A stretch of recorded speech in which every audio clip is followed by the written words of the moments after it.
Hello everybody and welcome to the first ever episode of Music of the Month, where basically I just look over this one isn't scripted, so all these screw-ups are on my own anyway. But yeah, I look over basically all of the albums that I listened to in January, well, the previous month. Because, I'm going to do this again in March and I'll look over ones I've listened to in February.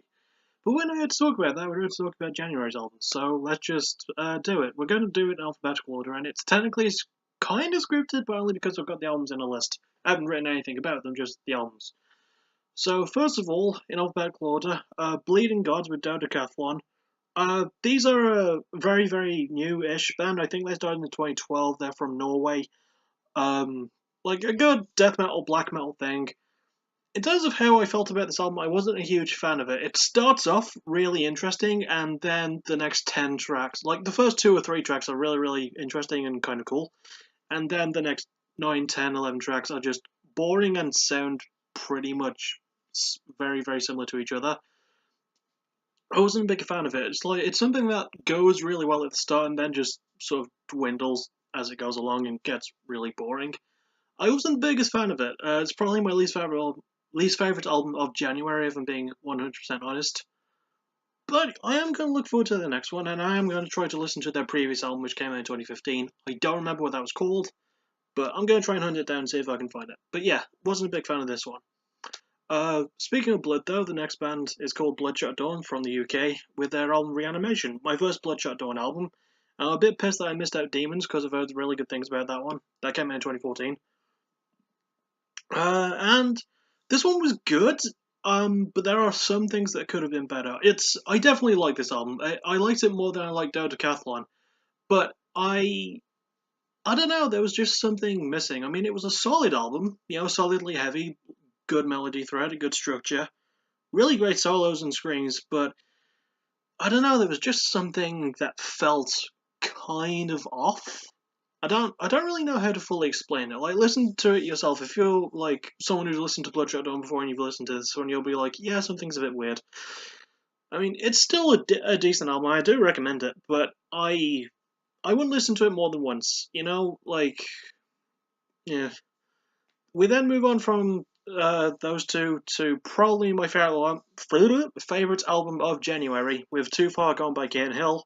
Freaking love this one. I recently got into the band like late 2017 when they released the title track as a single for this album, and I decided to listen to their debut in 2016 called Smile. Pretty good, but the band themselves admit they did have a rush feeling, and I have to agree. With this one, they took more of their time, and it sounds a lot crisper and a lot more original, and I have to agree with that as well. I really like this album. It's really, really good.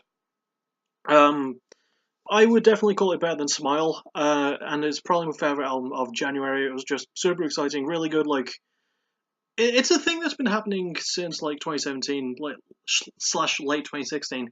There's been this resurgence of metal, like of the new metal genre, with more like solos and more of a roughness to it, that we've been missing for a good solid decade now. Since like a lot of those older bands that used to do it don't really do it as much as they used to. It's nice to have bands like Cane Hill and My Enemies and I and Dead to sort of carry on the torch. And if more bands sound like those, then I think we got a pretty good future for metalcore and new metal. New metalcore is the genre it's actually called, so that's going to be cool. But yeah, my favorite album of January this was. Quite enjoyed it. Next is No Cross No Crown by Corrosion of Conformity. I should clarify, by alphabetical order I meant band names, and I keep saying the album names before the band names. My bad. So, yeah, I quite enjoyed this album. It was a bit weird, and my first Corrosion of Conformity album after someone recommended I give them a try. And I thought, why not? I thought I'd give it a go. It's a weird sort of like doom metal. It's slow and droning, but as someone who wants to get more into those styles of metal, into the weirder, more complex styles, I think this was a good gateway to it. I did like this album. There were some bits I didn't quite fully understand, but I did enjoy what I heard, ultimately. I'd probably call it my second favourite album of January. It was enjoyable. It was... it's a bit long, I won't lie, but it's definitely worth your time, I feel. So, yeah, give it a shot if you're interested in, trying out a more darker style of metal. Next is Fall Out Boy with Mania. I got the band name first that time, so that's good. I quite like this album, surprisingly. I wasn't really looking forward to it when I heard the first few singles they released. I mean, Champion was probably the best one. And the album itself came out, I enjoyed it a lot more than I thought. It won't be in my top 10, it probably won't be in my honourable mentions of this year. But I liked what I heard, you know, it's good that it was shorter than their previous deal. I feel like that's something they needed. And pushing it back to work more on stuff, excuse me, because they were going to release this in October last year, I think. But yeah, pushing it back to work more on like different things, it was a good choice. And I think that them like sticking with their genre now of more like a sort of pop dance thing. I don't know if it's because we've gotten used to it, but yeah, I think we've gotten used to it. I feel like now it's something I should keep swinging that. I would like to see them go to their pop punk slash emo roots. Obviously, I think everyone would, but I feel like they're having a lot of fun with what they're doing. I don't think we should really disturb that. But yeah, enjoyable album. Not something I would put in my top 10. I did like it though. Next is Machine Head with Catharsis. I list this in the same way I talked about Reanimation by Bloodshot Dawn earlier. It's a good album, and I know that Machine Head have released better stuff, even though I've never listened to it. I've always wanted to, so I feel like this is a good album to start on. And I remember I listened to a few Machine Head songs. I listened to their old metal, new metal days, and going back to that style after hearing how much of a good heavy metal, like thrash metal band they can be with albums like Locust and I think The Blackening was in 2014. I could be wrong. Like knowing how good those albums are by reputation, and I will listen to them at some point for backtracking maybe. I was a bit let down by this one. Once again, it's solid when it needs to be, but there could have been more that could have been added to it. And Hmm, I don't know. I feel like I would have a different viewpoint on it if I had listened to all of their stuff so far. But considering that, as I mentioned, I've listened to some of their new metal songs and wasn't a big fan of those, and was a much bigger fan of their more traditional metal stuff, I hmm, I wasn't like a huge fan of this. Once again, not a terrible album, but like Reanimation, I wouldn't listen to it more than once, personally. That's just me.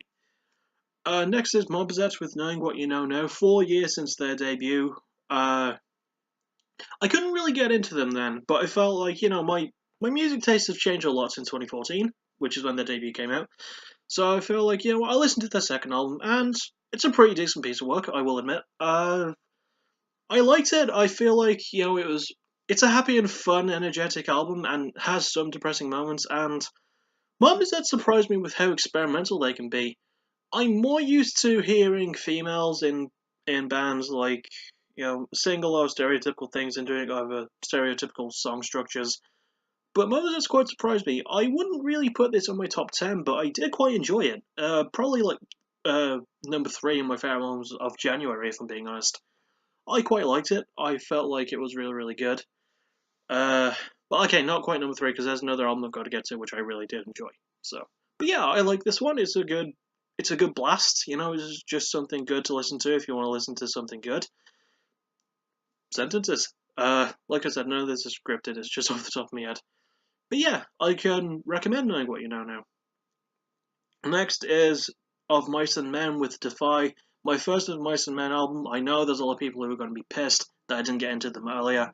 I tried listening to a couple of their earlier things and just couldn't, and I went into this album without listening to anything from Defy. And I gotta say, I did quite enjoy it. I know it's the band's like second time without Austin Kyler because he's sick, and I do hope he has a good recovery because I know he's I don't listen to a lot of Mice and Men, but I know that Austin is a fucking fantastic screamer. He's got insane vocal range. I know that much, but I don't really have like a lot to go on for of Mice and Men as a band personally. Like, they're a band I always wanted to get into, and I just sort of couldn't. But when someone, like Blue Patch is the person on Discord who recommended this, who is awesome. Thank you, Blue Patch, for recommending this album to me. I felt like, you know what, I'll give it a listen, and I did enjoy it.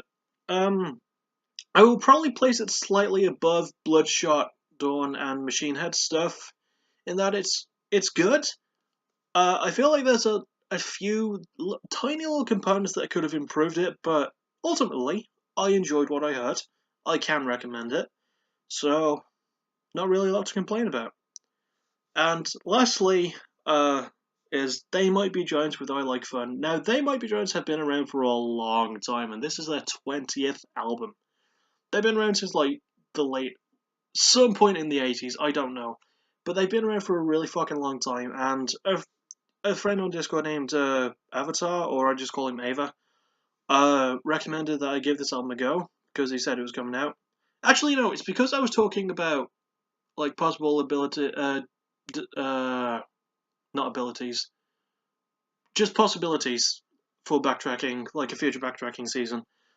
And I think it was for the season 4 one, which is all alphabetical, and he recommended these. And I took them into consideration, but saw how many albums they have out and realised that they would not fit a 2-part episode. Unless you want to hear me talk about 10 albums in one video. Like, no one wants that. But I listened to I Like Fun, and it's a super quirky and endearing and charming album. I really, really like this one. I would probably like place it just under my top 10, maybe an honorable mention. It was super enjoyable. I can recommend it. It's a little bit silly. It's got a sense of humor. It's got some really, really dark tones at some points. But yeah, I like this one a lot more than I thought it would. Like, you know, I know that one of They Might Be Giants' genres is listed as children's music, and as someone who's a huge Disney fan and a fan of, like, TV themes and, you know, cartoon themes and things like that, I feel like that resonated with me because of that. But I still really enjoyed this album even without that fact in mind. I thought that, you know, it was just quirky and kind of adorable in places, if kind of slightly depressing. There's a lot of things about, like, you know, apocalypse sometimes. But then there's also nice things about love, so there's that. It's weird to go into the themes of They Might Be Giants and this album, but I will say listen to it. It is worth your time. It is kind of long, but it's a fun, quirky album. It doesn't really stick to one thing too much, and it experiments quite a bit, which I quite enjoy. I feel like They Might Be Giants is a band that really benefits from that. So, yeah, and that's the last album of January. That's all of them. I have listened to one album of February, but I'll save that for when I talk about the actual albums of February. But trust me, this album, and people on Facebook and my Discord will know I've talked about it, this album is really fucking good.